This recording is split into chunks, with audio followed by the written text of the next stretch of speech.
Você que trouxe sua Bíblia, pode abrir em 2 Reis, capítulo 6, no versículo 24. Aí eu vou transitar por alguns versículos e aí eu vou falando para vocês onde eles estão, para que a gente não perca a direção da palavra, amém? Isso, 2 Reis, capítulo 6, versículo 24. Todos abriram? Vamos orar e pedir que o Senhor venha falar ao nosso coração, amém? Feche seus olhos em nome do Senhor Jesus. E por isso nós estamos aqui, ó Deus, porque nós cremos que a palavra que vem do Senhor para nós é capaz de transformar as nossas vidas, que o Senhor se faça presente aqui e que nós possamos ouvir e aprender mais de Ti nessa noite, que o Senhor venha ensinar aquilo que for necessário para que a nossa fé seja fortalecida, renovada e para que o Senhor, meu Deus, continue sendo aquele que direciona e que guia os nossos passos. Nós viemos aqui ouvir a Tua voz e aprender mais de Ti. Nosso coração está aberto para que o Senhor, meu Deus, possa nos encher. Então que o Senhor venha, meu Pai, repreender neste momento todo mal, toda amarração, qualquer impedimento que queira se levantar, meu Pai, para nos impedir de ouvir a Tua voz. Nós vamos aqui, Senhor, neste momento entregar a nossa vida para que o Senhor possa nos moldar conforme a Tua vontade, através da Tua palavra, que liberta e que transforma. Meu Deus, nós entregamos a nossa vida nas Tuas mãos, que o Senhor consagre o momento da Tua palavra, que nós pedimos, em nome do Senhor Jesus. Amém, amém, graças a Deus. Amém, pessoal?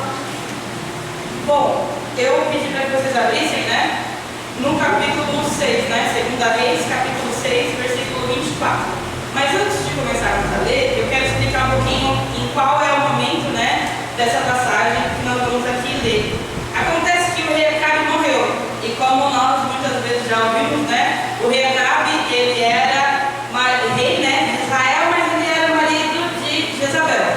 Ambos fizeram o que era mal aos olhos do Senhor, e muita idolatria, muita coisa que desagradava a Deus, acontecia no meio do povo de Deus por causa da má liderança deles, né, diante do povo.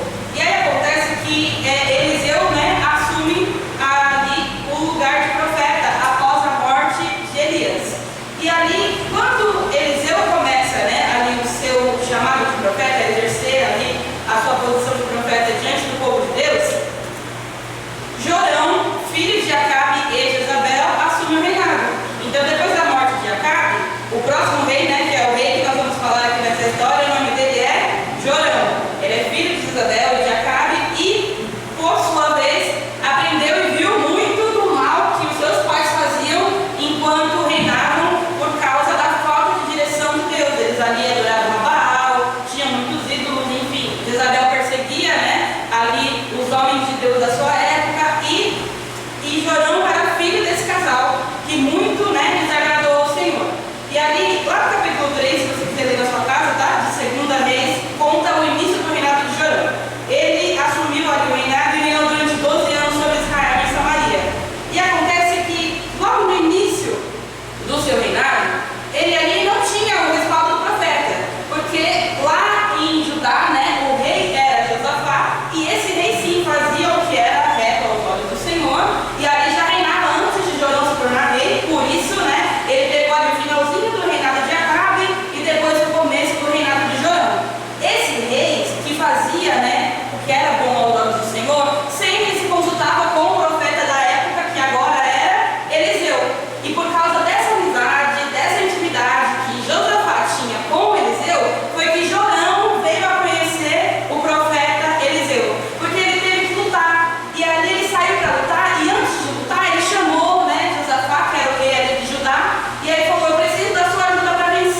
Aliás, acontece que antes do capítulo 7, né, durante o capítulo 6, acontecem algumas coisas, né, em ordem.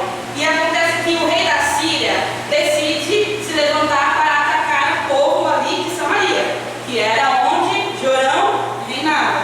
E naquela época Eliseu já morava na cidade, né? E aí, por causa disso, todas as vezes que eles iriam procurar ou precisar batalhar contra a Síria, Jorão ali corria para Eliseu, consultava Eliseu e perguntava o que ele deveria fazer. E aí mais para cima, né, antes do 24, a palavra diz assim, ó, lá no 6, 9, se você quiser ler, leia só um pouquinho para cima. Diz assim, ó, mas o homem de Deus mandou dizer a Israel, evite passar por tal lugar, porque os sírios estão descendo ali. E o rei de Israel enviou tropas ao lugar onde o homem de Deus havia falado. E tudo o que ele tinha avisado aconteceu. E assim Deus salvou o povo de Israel mais do que uma ou duas vezes pela boca de Eliseu. Então isso começou a se tornar algo frequente. Jorão estabeleceu uma relação com o profeta Eliseu. Passou a crer por causa das coisas que Deus fazia ele ver, né? Por causa dos milagres que ele pôde de fato presenciar, de que Deus era o Deus verdadeiro. E a Bíblia fala aqui nesse versículo que Deus fez isso mais do que uma ou duas vezes. Então sempre que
aquilo que Deus espera que a gente entregue nas mãos dele.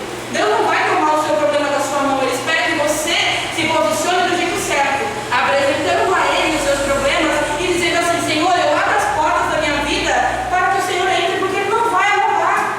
Deus não vai entrar num lugar onde ele não é bem-vindo, meu amado. Se Jorão tivesse convidado Deus para entrar no coração dele, na cidade dele, 7 anos antes, isso já teria acontecido, porque Eliseu não foi embora da cidade. O que mais me pasma nessa história é que durante os 7 anos de fome que eles viveram, o homem que podia ser a voz de Deus estava lá. Ele estava lá. E Deus estava esperando quem tomar a decisão? O líder, o rei, aquele que deveria governar. E ele não fez isso. E aí agora, tomado pela ira, ele ainda quer matar o profeta como se fosse culpa de Deus aquilo que eles estavam vivendo. E a gente não pode ser injusto na nossa vida. Porque quando a gente está no meio do furacão, no meio do problema, às vezes o diabo quer fazer a gente olhar com os olhos da carne, assim como foi com o Jorão.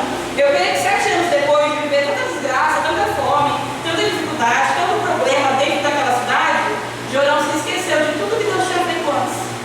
Jorão se esqueceu que o homem que agora ele queria matar, anos antes ele estava chamando de quê? De pai. Anos antes ele estava chamando de Senhor. Ele estava disposto a obedecer.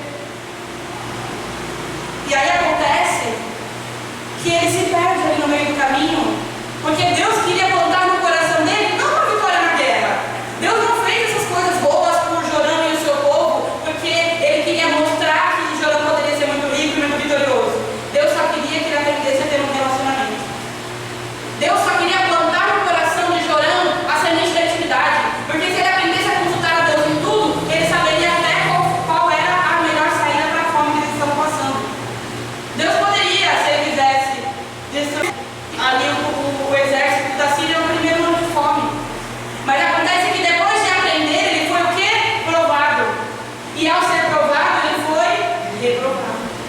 E nós temos todos os dias o acesso à verdade da palavra de Deus. Deus ele vem e fala através da palavra e nos ensina. Aí nós saímos daqui da igreja e vamos viver a vida que muitas vezes vai nos desafiar a confrontar a nossa fé, a querer tomar as coisas com a força das nossas mãos, a querer agir sem a direção de Deus, a querer fazer aquilo que aos nossos olhos é bom, a ser motivado pela raiva e fazer aquilo que não é o que o Senhor espera, a matar as formas que Deus teria de falar com você. Às vezes você está mal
Ele deixou de se apoiar no homem que tinha ligação direta com Deus para estar ligado a alguém que não tinha fé.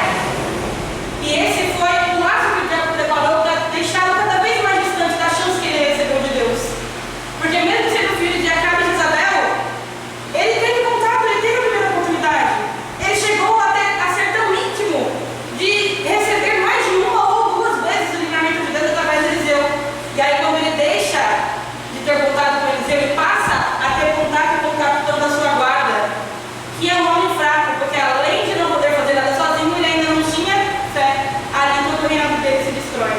Ali tudo que ele tinha a possibilidade de viver em Deus é anulado por causa da brecha que ele deu. Nós temos que tomar cuidado com isso no mundo, porque nós somos os reis da nossa vida. As decisões da nossa vida somos nós quem temos que tomar.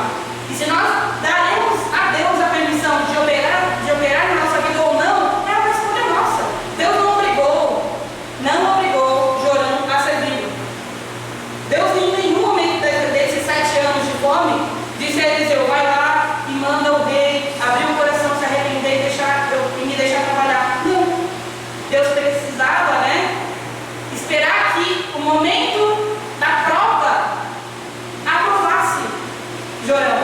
Mas ele foi reprovado, porque ao invés de confiar em Deus, ele passou a confiar em homens, e não tinha Deus como a sua base.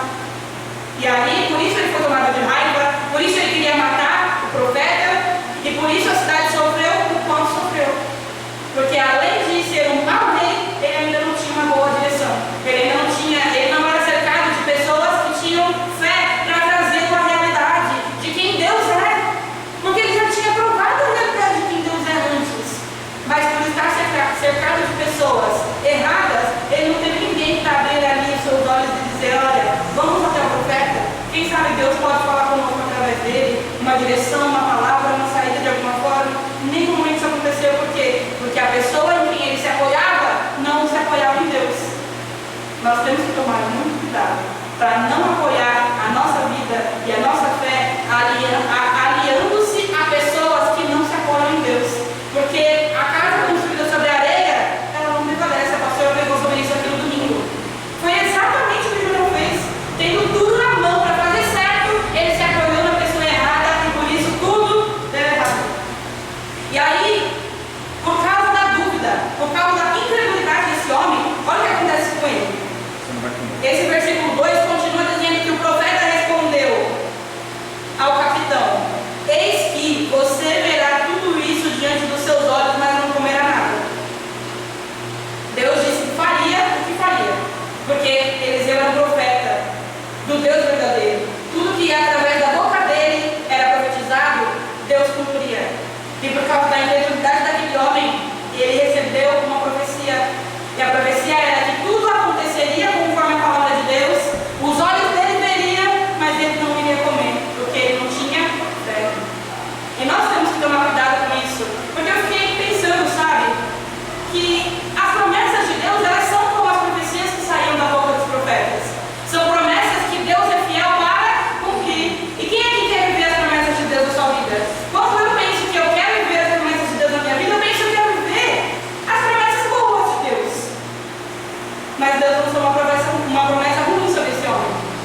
Foi uma profecia ruim por causa do que ele tinha de ruim dentro dele.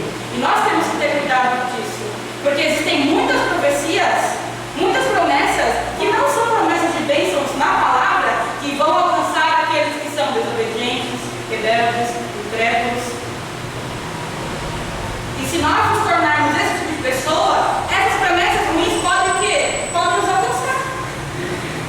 E aí, diante do caos, que muitas vezes essas promessas se cumprindo, se transformam, a gente acha que de quem é a culpa? De Deus. Mas Deus não é culpado. Essa promessa que este homem recebeu, essa profecia que foi lançada sobre a vida dele, foi lançada por quê? Porque ele plantou a incredulidade e por isso colheu maldição. A gente precisa analisar na nossa vida se nós estamos escolhendo as boas promessas de Deus ou as promessas de consequências dos nossos pecados, que também estão na palavra de Deus. Porque Deus, ele é amoroso, mas ele também é justo. E aquilo que o homem plantar, isso também colherá. Nós temos que saber decidir qual é o fruto que nós queremos colher.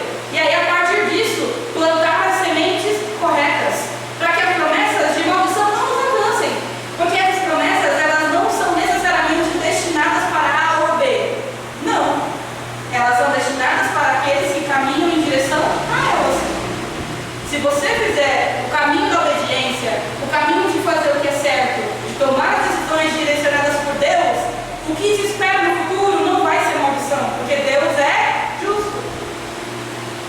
E o que aconteceu com esse homem foi fruto do quê? Das atitudes de incredulidade dele.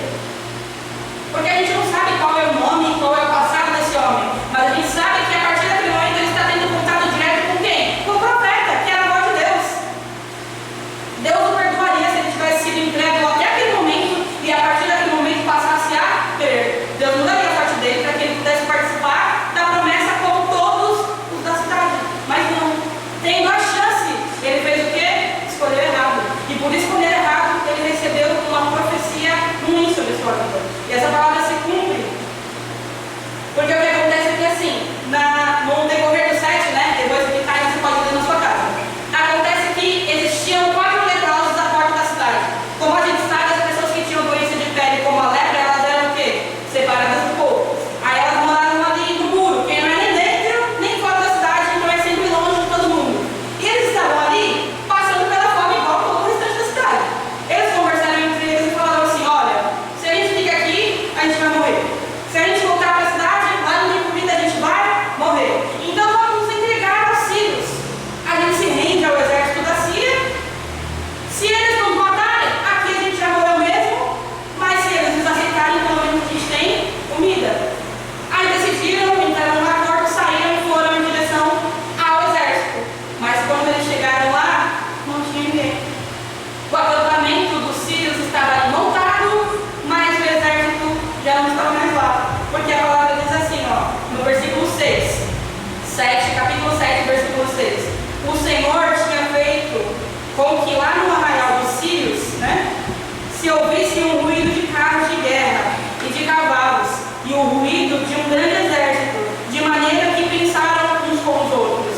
Eis que Israel contratou o rei dos heteus e o rei dos egípcios para virem contra nós. E por isso, ao anoitecer, eles levantaram e fugiram. Abandonaram as suas tendas, os seus cavalos, jumentos e todos os pertences, como estavam, e fugiram para salvar a sua própria vida. Por quê? Porque, segundo a palavra lançada de Eliseu, algo iria acontecer. E Deus se moveu. E os homens de Samaria nem lutaram.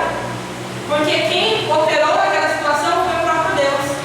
Deus fez com que eles ouvissem esse barulho e pensassem que estavam sendo o quê? Atacados, não de dentro da cidade para fora, mas de fora para dentro. E por causa do medo do som que Deus os fez ouvir, eles fugiram. E os 4 leprosos ali viram que o arraial vazio. Fizeram festa, comeram, beberam, pegaram ouro, prata, todos os bens. Quando eles estavam carregados daquilo, eles olharam para eles mesmos e pensaram, a gente não tem para onde ir. Se a gente entrar em Samaria com isso e não voltar correr, vai fazer o quê? Matar. E eles estavam ali justamente fugindo da morte. Aí eles já estavam de barriga cheia, pensaram melhor, deixaram tudo no lugar e falaram, olha, vamos voltar e contar para o rei o que aconteceu. Foram até Jorão, contaram ao rei que eles tinham visto e o rei achou que pudesse ser uma armadilha. E aí, ao invés de ir todo mundo de uma vez, ele falou, olha, vamos mandar 5 cavalos, porque do jeito que a gente está, já vai morrer os 5 aqui dentro. Se pelo menos os 5 forem olhar que realmente não é uma armadilha, a gente consegue ter alguma coisa. Aí eles mandaram os 5 cavalos na frente, eles viram que de fato o exército tinha fugido, voltaram, contaram para o rei, e aí o rei, olha o que ele faz. Ele vai para o arraial, né, juntamente com o seu exército, para poder abastecer a cidade de novo, com a comida, o ouro, a prata, tudo que eles tinham deixado para trás. Só que aí ele faz assim, ó, lá no versículo 17, diz assim, ó, o capitão, cujo braço, a Bíblia fala de novo isso para a gente entender bem, que o rei concordava e se apoiava plenamente nesse homem.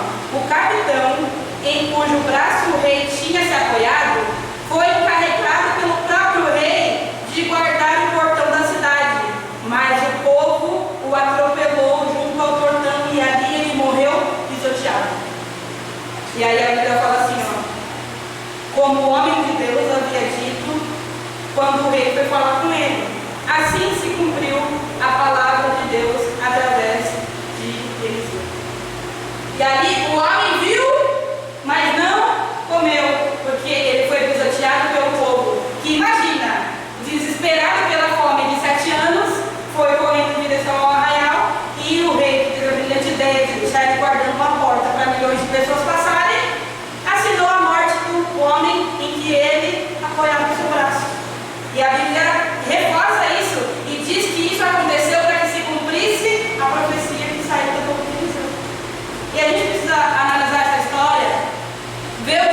contexto dessa história para ver quem nós queremos ser nessa história.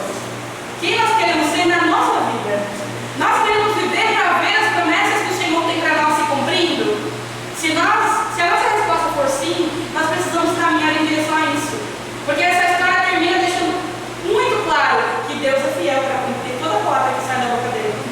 Mas aquele que vai ver, ele que vai comer, ele que vai ser sustentado pela promessa de Deus é aquele que crê. Porque aquele que não crê vai ser pisoteado pelo seu próprio pecado, por aquilo que sai da sua boca, pela sua própria incredulidade. Foi o que aconteceu com esse homem.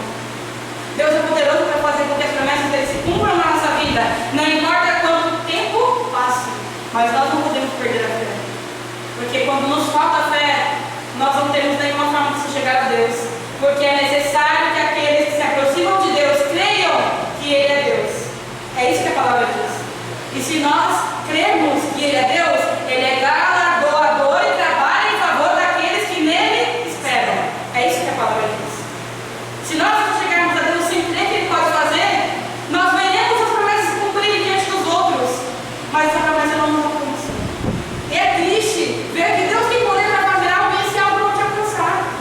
E essa palavra me deixou muito tocado em relação a isso, que nós precisamos crer e escolher se nós vamos ver o milagre de Deus acontecer diante dos outros, ou se nós queremos que Deus escreva uma história para nós de muitos milagres, aonde nós seremos provas o quê? Vivas, de que Deus pode fazer acontecer aquilo que for da vontade dele. Então que nós venhamos pensar nessa palavra, escolher qual caminho nós devemos seguir e saber que esse rei teve muitas possibilidades de ter acesso a Deus, e por demorar demais a fazer isso, por tomar decisões erradas, se apoiar em homens, em pessoas que não tinham fé, o tempo passou, e ao invés de aumentar o relacionamento dele com Deus, ele se afastou cada vez mais. Eu não sei como é o seu relacionamento com Deus aqui agora. Talvez você tenha vindo para a igreja só pelo automático. Talvez você seja mais distante de Deus do que próximo dele. Mas Deus quer você perto. Deus está te dando a chance de estar perto, de mostrar para Ele que você se importa com a vontade dele para a sua vida. Que você não quer se apoiar no braço dos homens ou no seu próprio braço para resolver aquilo que é necessário na sua vida. E se você abrir o seu coração para dar a Deus a chance de trabalhar na sua vida, Ele pode fazer muitas coisas acontecerem. Muitos milagres e maravilhas podem acontecer se nós tivermos fé para viver isso na nossa vida. Amém? Vamos nos colocar de pé em nome do Senhor Jesus e buscar a direção do Senhor, pedir que Ele possa nos ajudar a passar no teste do tempo. Jorão, infelizmente, não passou no teste do tempo. E talvez a gente olhe para a nossa vida e tenha visto o tempo passar, e os anos entrarem e saírem, e talvez algumas coisas não mudaram. E talvez o que Deus quer que você entenda nessa palavra é que quem precisa mudar é você. Talvez quem precise mudar somos nós, para que a